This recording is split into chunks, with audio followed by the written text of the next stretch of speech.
Pak Iqbal, itu di neraka, setan-setan lagi rapat. Dia bilang mereka nggak mau lagi nyetan di Indonesia. Karena pejabatnya lebih setan dari kita. Hak orang miskin aja dia rampok. Ya kan? Hak orang cacat dia apa? Ditilep juga. Ini kan 2024 masih lama, Bang. 3 tahun lagi, Bang. Ini setahun pandemi aja pengangguran nambah dari 7 juta menjadi 10 juta. Itu data setahun lalu lah, Agustus 2020.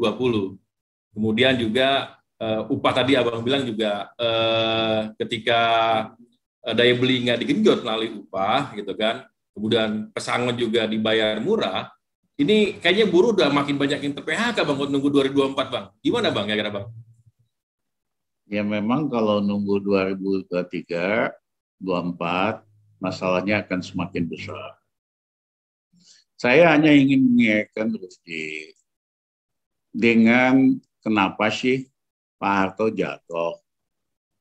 Sampai April 98, seluruh elit, media, jenderal, orang bisnis, intelektual, kagak ada yang percaya Soeharto jatuh. Kenapa? Wong baru kepilih 100% bulan Maret, tapi ternyata sebulan kemudian, 23 Mei, Pak Harto udah selesai, cuma butuh waktu 1 bulan, cuma butuh waktu 3 minggu, dari tanggal 2 Mei sampai 22 Mei jatuh. Kenapa? Satu, pemerintah waktu itu melecehkan bahwa krisis itu kecil, nggak ada apa-apanya, ekonomi Indonesia kuat. Cuman caranya pemerintah Soeharto bantah-bantah. Ya, saya pada waktu itu dibantah. Pak Ramli itu angkanya nggak benar, estimate-nya nggak benar, ya kan? Caranya halus. Karena juru bicara pemerintah itu Pak Mari Muhammad, Menteri Keuangan, Mas Sudrajat, Gubernur Bank Sentral, ya kan? Emil Salim dan lain-lain, Sadli, yang bantah-bantah saya sendiri, ya. Jadi mereka melecehkan, mengundermine krisis 98. Ternyata krisis itu dahsyat sekali, di luar dugaan mereka. Nah, kenapa bisa begitu? Banyak penjelasannya lah, tapi poinnya adalah di luar Jawa sebaliknya. Petani karet, coklat, kopra, malah gembira sekali karena kurs rupiah anjlok dari 2.500 per dolar 15.000. Dia happy banget. Di Pulau Jawa yang upah kemiskinan nambah, pengangguran nambah 40%. Nah, tahun ini juga sama, melecehkan. Ini krisis nggak ada apa-apanya, kita kuat, kita macam-macam. Apa yang terjadi? Iya kan? Krisis ini lebih gawat dari 98. Pak Ketua Iqbal. Pak Ketua Iqbal. Kalau udah ada Iqbal, saya hadir. Happy. Ya, berarti kita udah dalam track yang benar ini.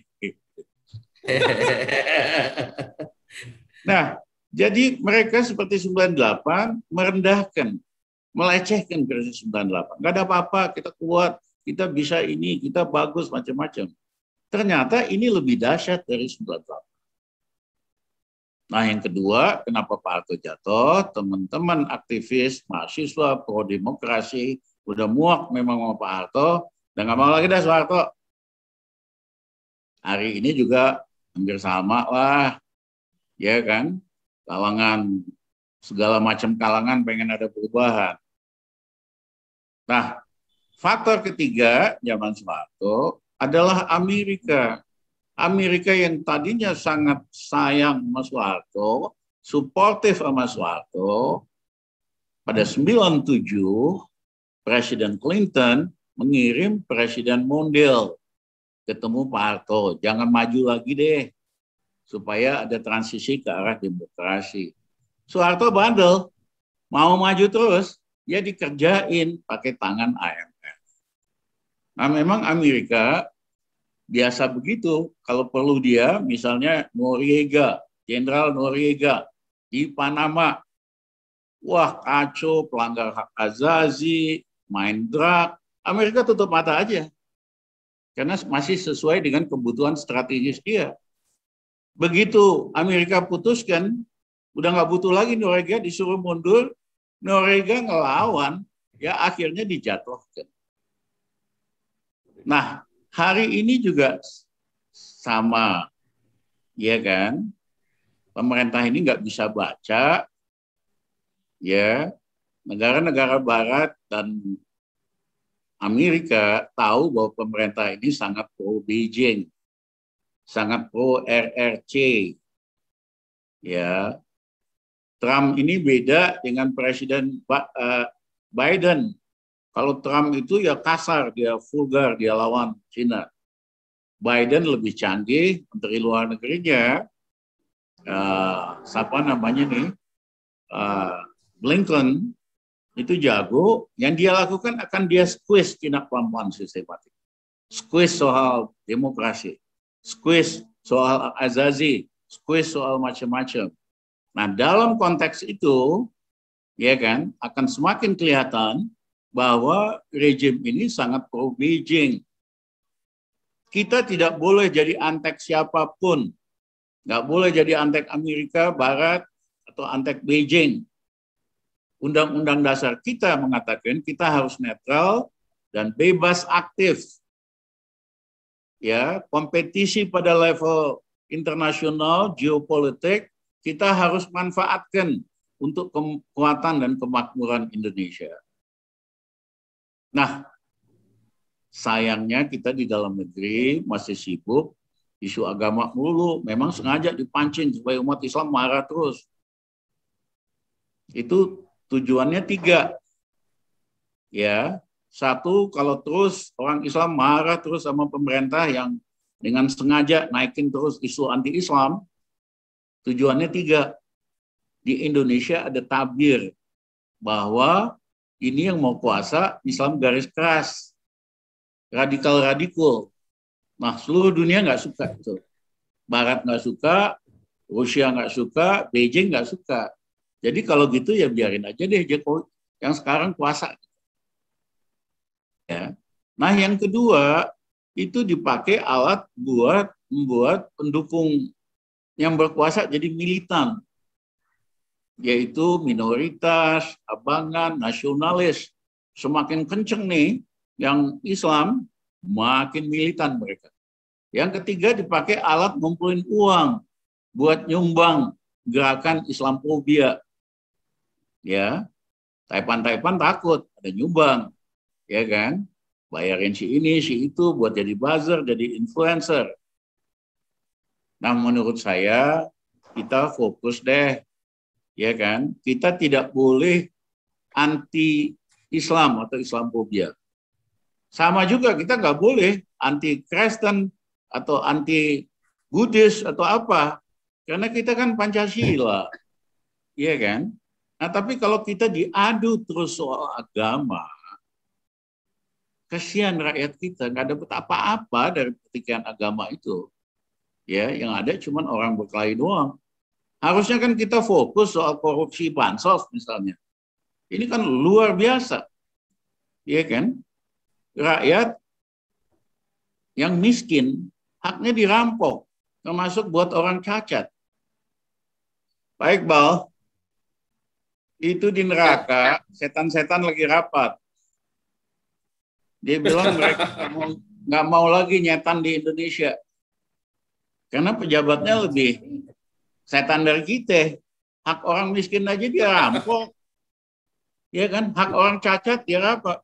Ditilep juga. Jadi, mereka setan-setan, udahlah kita nggak mau lagi dah operasi di Indonesia, di negara lain aja. Ya kan? Karena mereka pejabatnya itu lebih nyetan dari kita. Nah, ini ironi yang luar biasa. Tapi kita malah ngeributin soal agama, mulu bolak-balik. Memang dipancing kok.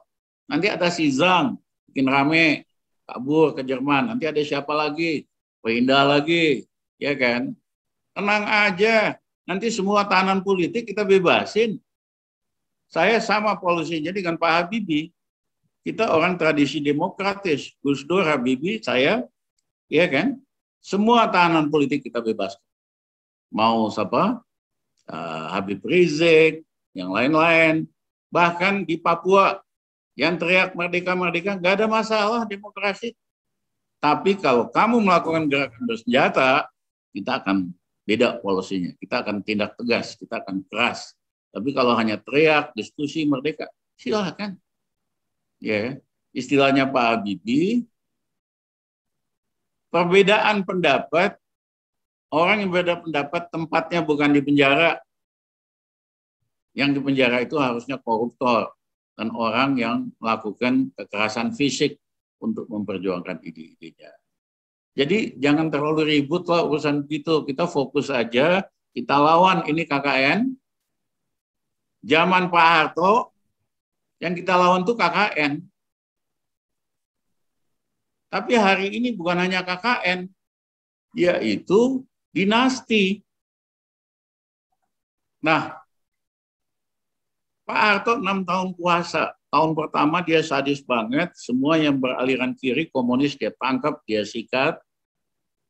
5 tahun berikutnya semua yang non komunis dia rangkul. Dia sendiri nggak ada korupsi, nggak ada KKN sampai tahun ke-6 loh. Ya, baru mulai KKN setelah Tommy Soeharto 15 tahun Pak Harto kuasa lah. Sebelumnya cuma main perempuan sama balap mobil doang. Ini baru kuasa 6 tahun. Kelakuan KKN-nya udah luar biasa. Dinasti pula lagi. Ya, ini kita perjuangan kita lebih berat. Zaman Pak Harto kita cuma anti KKN. Ini KKN plus dinasti.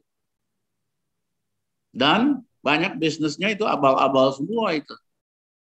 Ya, nah, saya minta kita fokus sama yang gini-ginian. Jangan ribut soal agama. Karena kalau berantem soal agama, buntutnya berantem fisik. Ya, pecah ini bangsa. Ya, nanti kita beresin. Ya, setelah perubahan kita bebasin semua tahanan politik. Siapa yang memicu fobia terhadap agama apapun, ya kan, kita bawa ke pengadilan. Ya, karena itu akan memicu kerusuhan seperti yang terjadi selama.